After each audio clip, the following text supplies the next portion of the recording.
Au nom du Père, du Fils et du Saint-Esprit. Amen.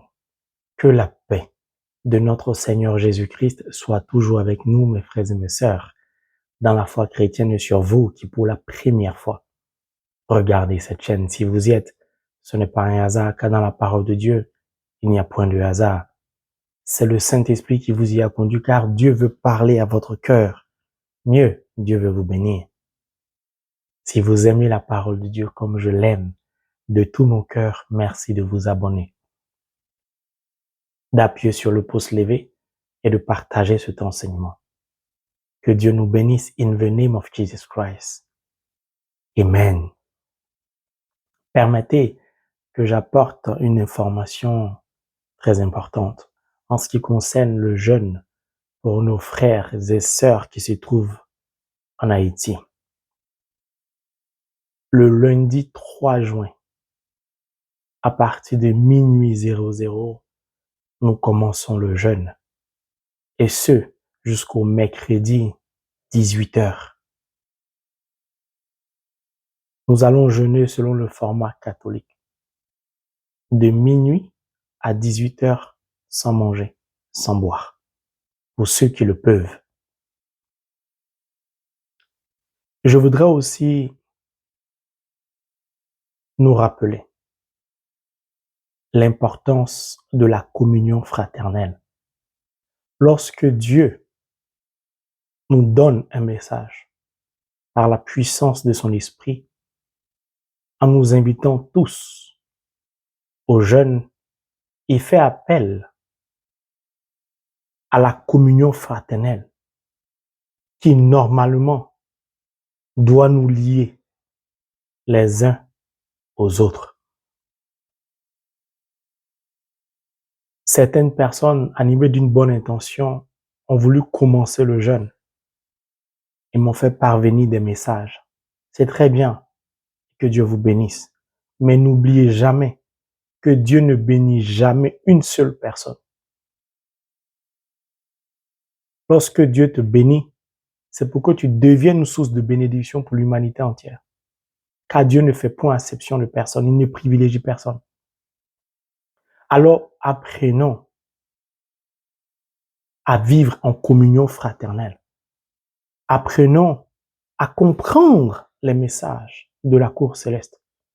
Parce que Dieu dit, tous les abonnés prenez 3 jours, il nous appelle à vivre en communion fraternelle au cœur de la prière, c'est-à-dire à jeûner ensemble, à commencer ensemble le même jour et à terminer ensemble.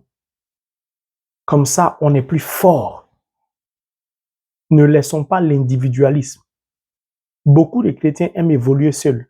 D'ailleurs, je prépare un enseignement en ce qui concerne ce sujet pour les semaines à venir ou les mois à venir. Il est important de comprendre que Dieu est un Dieu d'amour. Il est notre Père à tous. Ce qui le glorifie, c'est la communion fraternelle.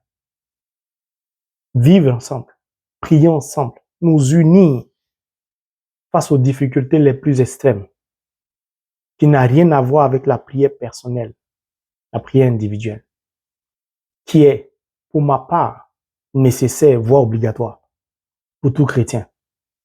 Mais on y reviendra.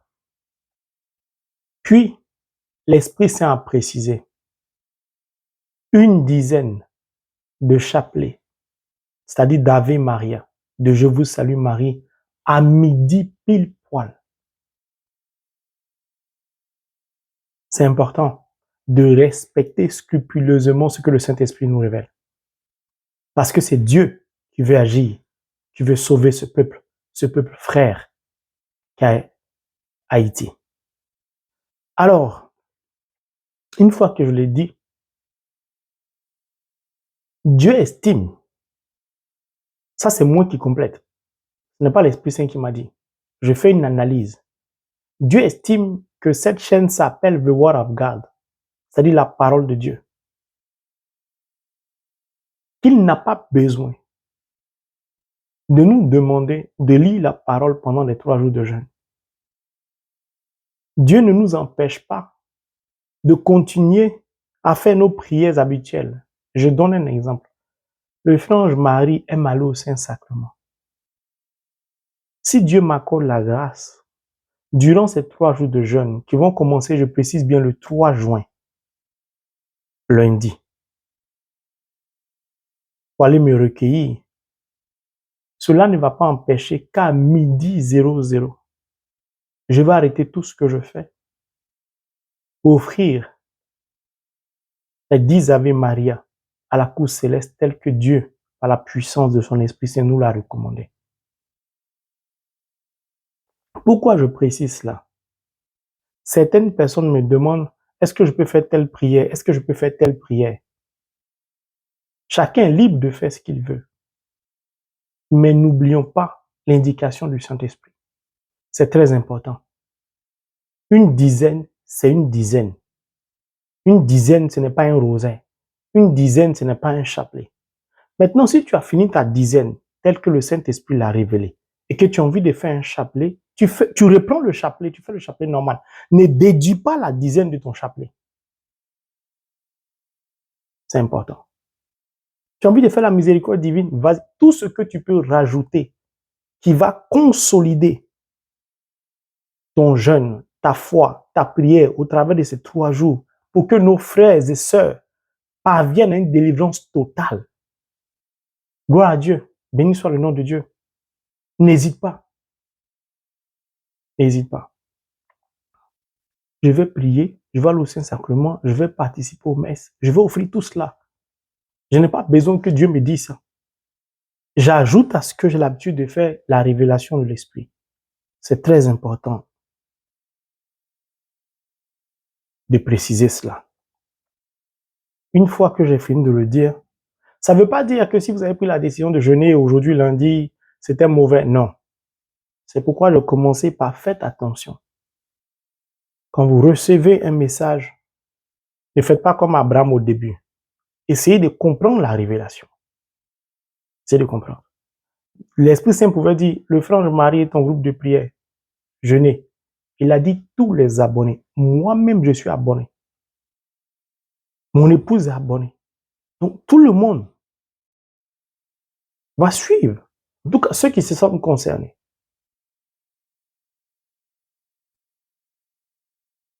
Et comme j'aime réaliser la parole de Dieu, je vais renchérir sur un verset biblique. 1 Thessaloniciens 5, verset 18. Rendez grâce au Seigneur en toutes circonstances, car c'est la volonté de Dieu à votre égard. Beaucoup de baptisés, confirmés, de chrétiens ont du mal à témoigner, ont du mal à rendre grâce à Dieu. Parce que pour eux, leur témoignage n'est rien. Si ce n'est pas, tu as le cancer, Dieu t'a guéri, tu fais une pluie descendue, le cancer a disparu. Pour eux, c'est ça un vrai témoignage. Ou bien pour eux, c'est ce qui est glorieux. Ou le médecin t'a dit, tu ne pourras plus jamais remarcher, ton os a été broyé. Et puis le Seigneur te dit, lève-toi, marche, tu te lèves. Voilà, c'est ça un témoin. Non. Lisez 1 Thessaloniciens 5, verset 18. Donc, je vais me prêter à cet exercice parce que je ne vais plus poursuivre quelqu'un pour témoigner et je ne rendrai plus les témoignages de qui que ce soit. Tu veux témoigner, toi-même utilise ta voix pour témoigner. Tout ça là, c'est important. Si nous ne sommes pas souvent bénis, c'est parce que nous ne connaissons pas ou nous n'accordons pas un certain nombre d'importance à des versets bibliques. Je rendrai toujours grâce au Seigneur en tout temps et en tout lieu. Je rendrai toujours mon témoignage via cette chaîne si ce que Dieu est en train de faire pour moi concerne cette chaîne et la mission qu'il m'a confiée. Alors, je vais vous dire pourquoi je veux dire merci à Dieu en union avec mon épouse et mon groupe de prière. Nous avons annoncé que nous avons besoin de 15 000 euros, 15 000 dollars. Nous avons pu, par la grâce de Dieu, rassembler le montant. Bien avant cela, nous avons rencontré et échangé, mon épouse et moi, avec un avocat ou une avocate. Je ne sais pas comment on dit ça. En anglais, comment ça s'appelle mon français. C'est une compagnie qui, voilà, rigole d'une multitude d'avocats. Et après échange, cette dame a décidé de nous donner un montant approximatif de 15 000 euros, précisant que ça pouvait aller au-delà jusqu'à 20 000 euros, voire plus, parce qu'elle va nous facturer en fonction des heures de travail. Nous sommes aux États-Unis. Moi, je ne juge personne. Mais cette compagnie, on va dire, ils maîtrisent ce domaine de ministère, de church, d'église, des choses comme ça. Donc, après un travail acharné, d'ailleurs, que Dieu bénisse mon épouse, qui veille au gré à ce que la mission que Dieu nous a confiée avance. Mon épouse, que Dieu te bénisse du nord au sud, de l'est à l'ouest, pour ta vigilance, pour ton dévouement, en dépit de ton travail, à l'égard de l'œuvre que Dieu nous a confiée. Seul Dieu saura te le rendre au centuple. Qu'il bénisse tes enfants, qu'il bénisse ta descendance, mon épouse. Qu'il bénisse ton foyer au nom de Jésus. Je suis un serviteur de Dieu. Donc quand je parle en tant que serviteur de Dieu, non en tant qu'époux. C'est une enfant de Dieu, je prononce les mêmes bénédictions pour tout le monde quand il s'agit du même contexte. Alors, après échange, nous sommes tombés d'accord. Le montant rassemblé, bon, on a fait un retour à cette dame qui, malheureusement, a inclus une option sous forme de proposition dans le contrat qui devait nous lier. Le but est que cet avocat nous aide à remplir les documents, à suivre les étapes, puisque c'est son domaine de compétence, à nous aider à parvenir à officialiser le ministère. Chemin faisant, elle nous propose d'adhérer, entre guillemets, à un club, soit de ministère ou d'église, je ne me rappelle plus bien. La vigilance de mon épouse a permis de déceler, de remarquer très rapidement que cette option n'était pas compatible à ce qu'on souhaitait. Nous, on ne cherche pas à entrer dans un club. Donc, mon épouse a décliné cette proposition qui, bien sûr, allait nous lier annuellement. On devait verser un montant de 2 000 à 3 000 dollars par an en tant que membre de ce club ou je ne sais pas de quoi. Mais ce n'était pas notre souhait. Comme on a décliné cette offre, on a demandé d'enlever cela. Eh bien, cette dame a refusé de ne plus donner suite à nos démarches. Nous ne jugeons personne. Gloire soit rendue à Dieu qui a permis que cela prenne fin. Seul Dieu est souverain. Nous nous sommes retournés à nouveau vers Dieu. Nous avons crié à lui. Mon frère, ma soeur, tu dois apprendre à lire dans les événements de ta vie le message de la cour céleste. Il n'y a pas de hasard dans la parole de Dieu. Dieu a permis, éclairé par le Saint-Esprit, après un travail de recherche acharné de mon épouse, nous avons fini par trouver, du moins elle a fini par trouver un avocat avec qui nous avons pris rendez-vous, qui lui travaille très bien, très aimable, révérencieux, respectueux, mais malheureusement est très occupé. Mais il a accepté quand même de nous accueillir, de nous recevoir.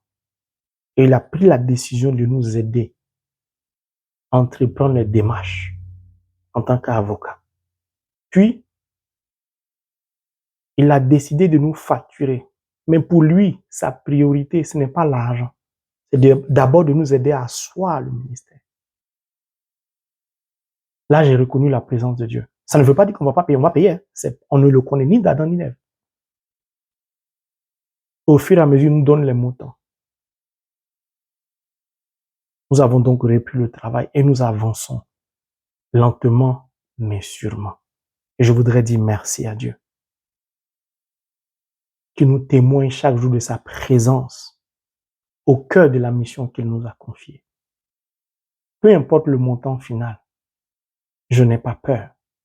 Même si ça dépasse 15 000 $, même si ça arrive à 30 000 $, Dieu pourvoira. Mes frères et mes sœurs, c'est ce témoin que j'ai voulu rendre. Ce n'est pas facile. C'est pourquoi certaines personnes n'arrivent pas à me joindre parce que l'avocat est tellement occupé. Dès qu'il nous contacte, je me dois de me libérer pour que nous puissions avancer. Parce qu'il y a beaucoup de procédures et beaucoup d'étapes.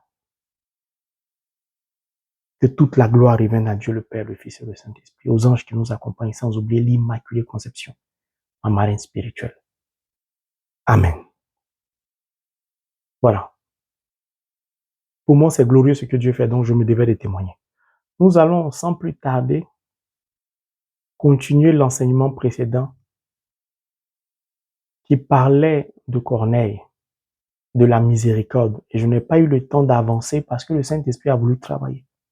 Dieu est souverain sur son temps et sur sa parole. Alors, nous allons retourner dans le livre des Actes des Apôtres, chapitre 10. Je vais lire le verset 1 à 3 aujourd'hui, mais nous allons parcourir tout le chapitre. De temps en temps, je vais donner des explications d'un chapitre entier pour nous aider tous à mieux lire et comprendre la parole de Dieu.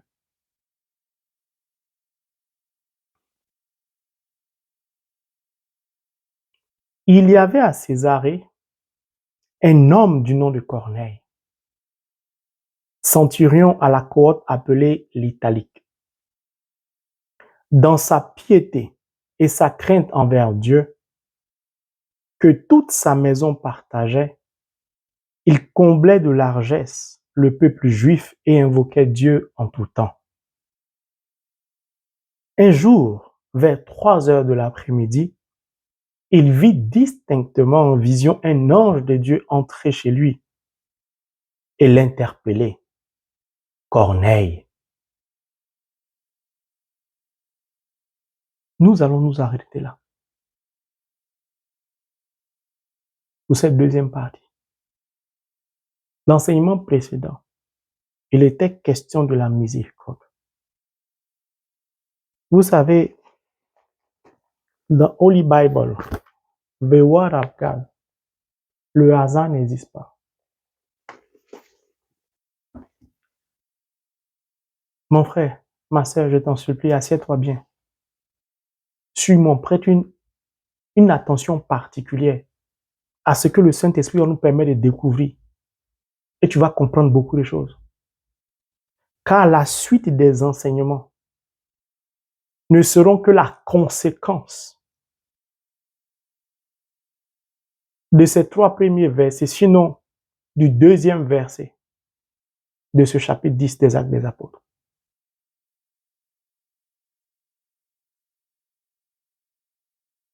L'ange apparaît à 3 heures de l'après-midi, donc à 15 heures. Dieu n'agit pas à l'impromptu, de manière inopinée. Dieu n'agit pas par inadvertance. Dieu n'improvise rien. Avec lui, tout a un sens. Le regard, l'angle, le mot, la phrase, la virgule, le nom, la vie, tout a un sens.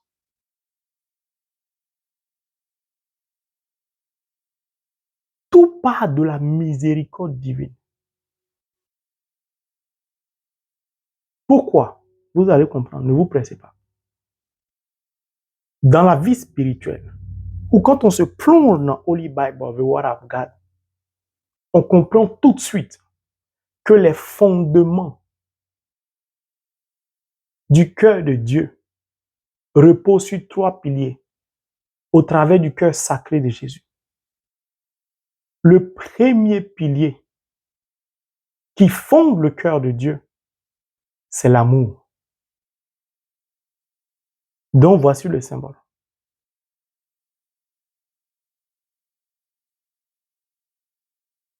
Le deuxième pilier, c'est la miséricorde. Voici le symbole. Le troisième pilier, c'est la compassion. Voici le symbole. C'est pourquoi dans mes enseignements, je parle très souvent du cœur triptyque du Christ.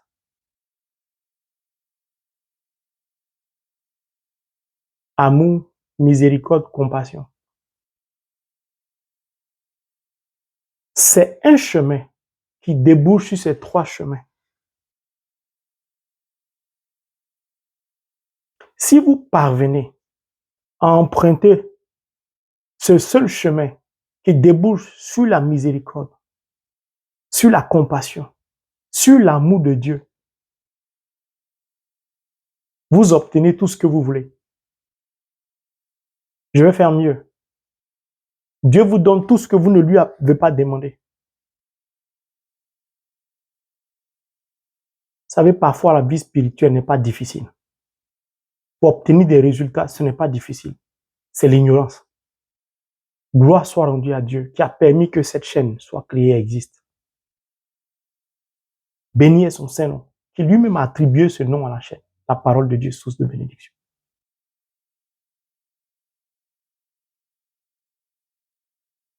Vous allez comprendre pourquoi j'insiste sur la miséricorde. Et vous allez comprendre l'importance de la miséricorde. Bien sûr, la miséricorde de Dieu. Il s'agit de qui? De Corneille. C'est un centurion romain. La Bible nous dit au verset 2, je vais commencer par la fin du verset 2 avant de remonter au début. Corneille invoquait Dieu en tout temps. Le verset 1 nous dit c'est un centurion. Donc, il a des responsabilités. Il commande certainement un bataillon de 100 personnes minimum. Il a un travail. Il a des charges. Il a des obligations relativement à son travail. Cet homme qui paraît occupé trouve quand même le temps d'invoquer Dieu en tout temps, de prier Dieu continuellement. Ça veut dire que Corneille ne fait pas de son travail sa priorité, ne fait pas de ses besoins sa priorité, ne fait pas de ses intentions sa priorité. La priorité de Corneille, c'est sa relation avec Dieu. C'est son alliance avec Dieu. C'est comment entretenir sa relation avec Dieu. Comment baigner dans cette relation fusionnelle avec Dieu. Comment plaire à Dieu. Et pourtant, Corneille travaille.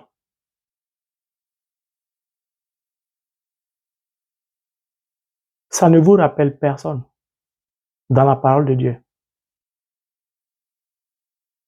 Dans le même livre des Actes des Apôtres, l'eunuque éthiopien, un homme aux multiples responsabilités, qui même en plein voyage, n'a Dieu que pour la lecture de la parole de Dieu, et pourtant il ne comprend rien. Bon, du moins il ne comprenait rien. Mais il lisait quand même.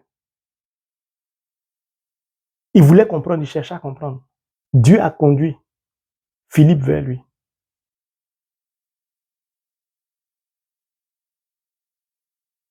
Pour Corneille, rien n'est plus important que d'invoquer Dieu, de prier Dieu. Je dis bien, rien n'est plus important. Franchement, retenez bien, vous allez voir le comportement de Corneille, l'attitude de Corneille, ce que ça va déclencher. Vous allez voir les conséquences. La Bible ne nous a pas dit que Corneille cherchait une révélation. Corneille cherchait des prophéties. Corneille attendait un miracle. Ce n'était pas sa préoccupation, les révélations. Ce n'était pas sa préoccupation, les prophéties, et j'en passe.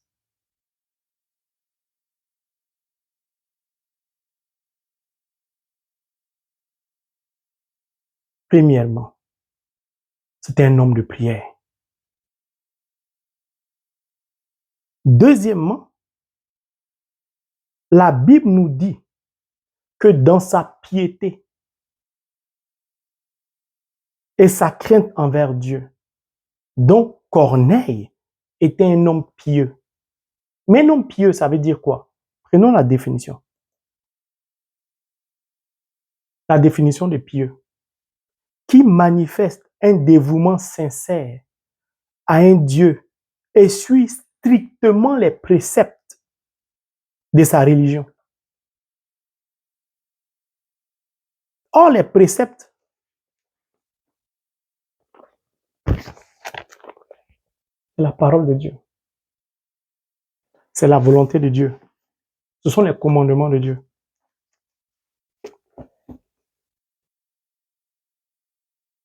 Donc, Corneille était attaché à la parole de Dieu. Parce que pour suivre les préceptes de Dieu, il faut les connaître. Il faut les avoir à portée des mains.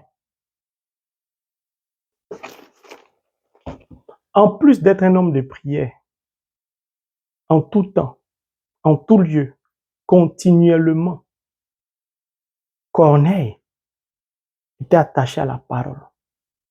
Il pratiquait la parole. Il mettait la parole en pratique. La parole donc impactait sa vie, son intérieur, y compris son travail. C'est pourquoi l'enseignement précédent, j'ai donné mon témoignage de ma fidélité au chapelet de la miséricorde divine et quelques exemples des conséquences qui en ont suivi. Ce n'est pas en vain. Vous allez comprendre pourquoi on est aussi. Qui s'attache à la miséricorde divine expérimente des choses que le monde ne peut pas expérimenter.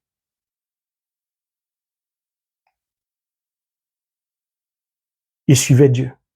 Donc, il était fidèle à Dieu. Pourtant, c'était un Romain. Puis la Bible nous dit que Corneille avait la crainte de Dieu. Dans sa piété, sa crainte envers Dieu.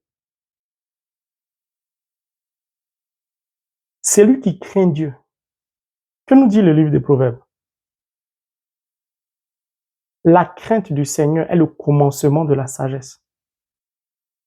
Corneille a donc emprunté le chemin de la sagesse. Il avait la crainte de Dieu. C'est lui qui a la crainte de Dieu. Il est obéissant à Dieu. Puis il est humble. Il sait que sans Dieu, il n'est rien. Nous ne sommes pas encore arrivés au verset 3, où l'ange va visiter Corneille. On parle simplement de la vie de Corneille, de son comportement, de son attitude, de son être.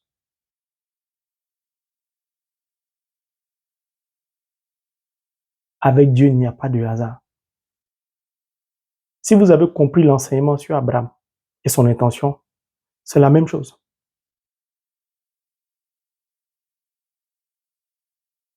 Mais on y arrive.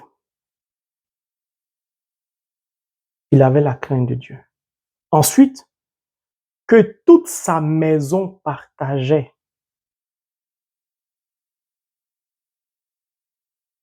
Ça me rappelle quelqu'un dans la parole de Dieu, l'Ancien Testament. C'est lui qui a succédé à Moïse pour faire entrer le peuple en terre promise. La Bible nous dit que Corneille, dans sa piété, sa crainte envers Dieu, que toute sa maison partageait. C'est-à-dire toute sa maison épousait sa vie de prière, avait la crainte de Dieu, obéissait à Dieu. Toute sa maison. Alors, qui est cet homme qui a succédé à Moïse? Joshua, c'est-à-dire Josué. Qu'a-t-il dit? Joshua 24, verse 15. As for me and my house, we will serve the Lord. Moi et ma maison, nous servirons l'Éternel. Mon frère, ma soeur, si Dieu t'accorde la grâce de me visiter, le jour où tu rentres dans ma petite cabane où j'habite, la première phrase qui va t'accueillir, ce sera Joshua 24, verse 15. Pour Josué, ce n'était pas un débat. Pour Corneille, ce n'est pas un débat. Ce n'est pas une affaire de tu es mon épouse, viens, on va s'asseoir, on va discuter, est-ce que tu peux partir à l'église? Corneille a la crainte de Dieu. Si tu vis avec lui, si tu habites dans sa maison, tu n'as pas le choix que de servir Dieu. Pour Corneille, c'est une évidence. Ce n'est pas un sujet de dissertation.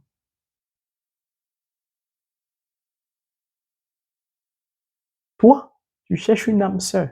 Tu as peur de dire à ton âme sœur, à la personne qui te drague, je suis une chrétienne ou je suis un chrétien. Ce n'est pas négociable. Quand je marie, tu sais qu'on ne gagne pas mari, on ne gagne pas femme, c'est dur. On va faire comment? On aime les arrangements. Gloire soit rendue à Dieu qui m'a fait sortir de ces théories, de ces pensées du monde, perdu que j'étais, égaré que j'étais. Pour moi, ce n'est pas un débat. Si ça ne te convient pas, comme on dit en espagnol, fuera la porta, prends la porte. C'est Dieu ou rien. Ce n'est pas une question d'épouse ou d'enfant, c'est d'abord Dieu. D'abord Dieu.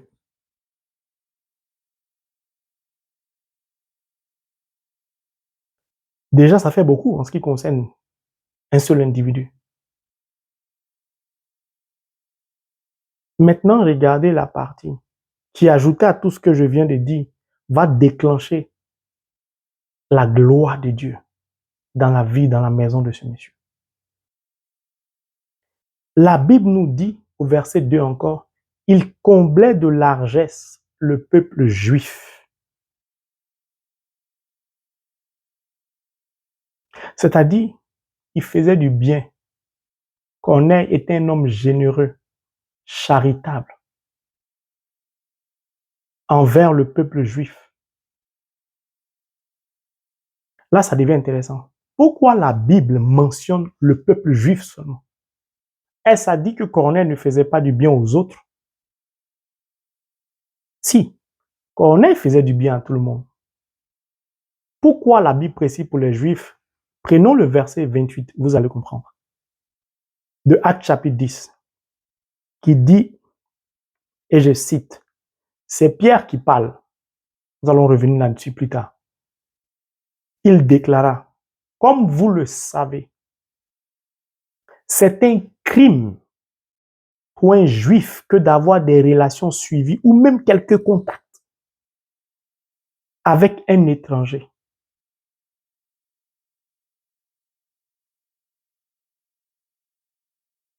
Bon, je vais donner la définition du verset 28 que je viens de lire, pardon. Écoutez ce que ça veut dire. Je vais prendre une version simplifiée. Il leur dit, vous savez qu'un juif n'est pas autorisé par sa religion à fréquenter un étranger ou entrer dans sa maison.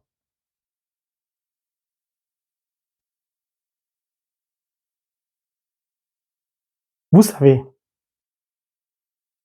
quand vous lisez la parole de Dieu, lorsque vous vous attachez à la parole de Dieu, votre cœur n'est pas en paix parce que vous avez constamment mal.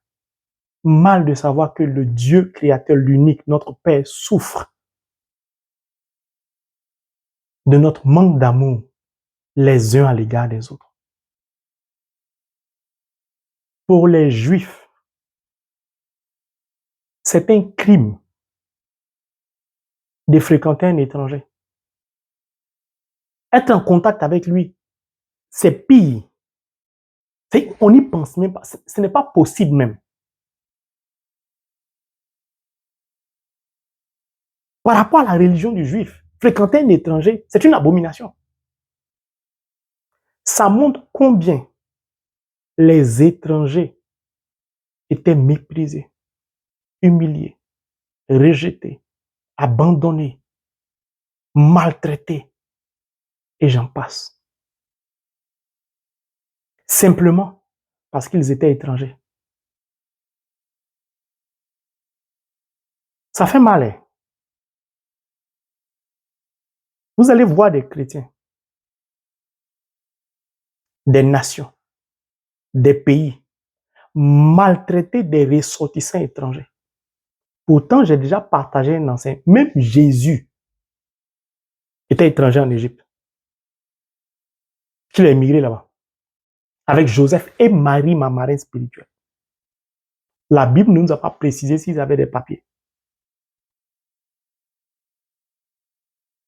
Comment traitons-nous l'étranger? Comment traitons-nous celui qui est différent de nous? Et pourtant, nous sommes chrétiens. Le pire, lorsque je donne la traduction dans la version simplifiée et que je lis du fait de la religion, vous comprenez pourquoi l'humanité va mal aujourd'hui. Je vais relire encore, c'est très important. Vous savez qu'un juif n'est pas autorisé par sa religion à fréquenter un étranger ou entrer dans sa maison. Moi qui suis étranger là où je suis, les pays par lesquels je suis passé avant d'arriver là où je suis, je puis vous certifier l'humiliation que nous subissons parfois, le mépris, parfois des administrations, parfois pour obtenir un logement, même privé.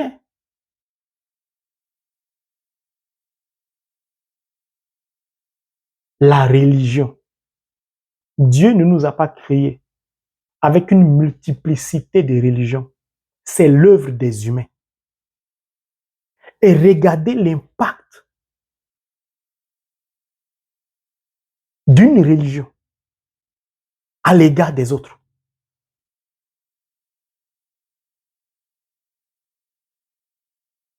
C'est pourquoi je dis, tu n'es pas catholique, tu as ta religion. Gloire à Dieu pour toi. Mais insulter l'autre parce qu'il est catholique. Insulter la mère de l'église, l'Immaculée Conception. La traiter des sirènes des eaux. Qui est la mère de ton ministère ou de ton culte. Parce qu'elle est la mère de l'Eucharistie, le Verbe incarné. C'est manquer de connaissances spirituelles. Et là, je n'y peux rien. Parce que l'ignorance tue. La religion est la source parfois d'une multiplicité de divisions, de haine, de guerre ou de guéguerre entre des chrétiens. C'était le cas du peuple juif. Ce sont des versets bibliques. Donc imaginez l'atmosphère, le contexte dans lequel les étrangers vivaient en Israël.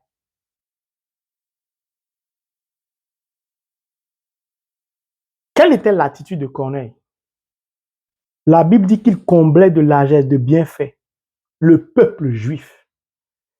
Parce que pour les autres qui étaient étrangers comme Corneille, c'était normal que Corneille les aide. C'est pourquoi ils n'ont pas été mentionnés. Mais pour les Juifs, ce n'était pas une évidence.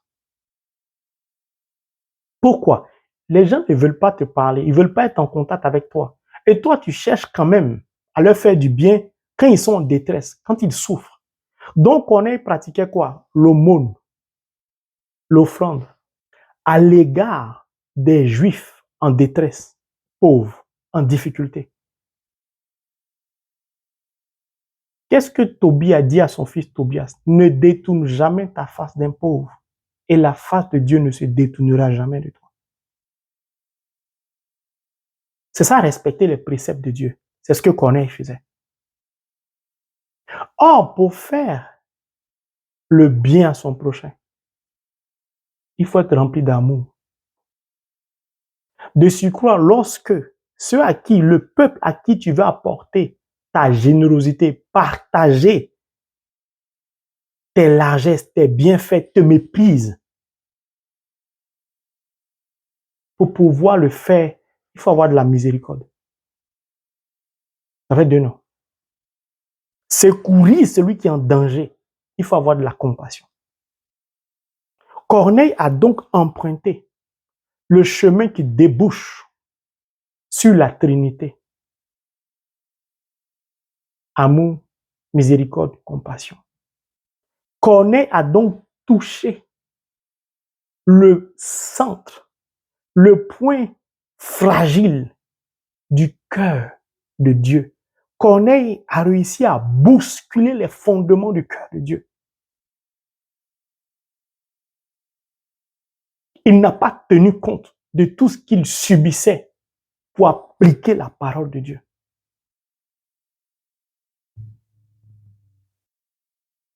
Corneille était donc miséricordieux à l'égard du peuple qui le persécutait. C'est de là que part l'heure de 3 heures, l'heure de la miséricorde. Pourquoi? Parce que Dieu veut se servir de Corneille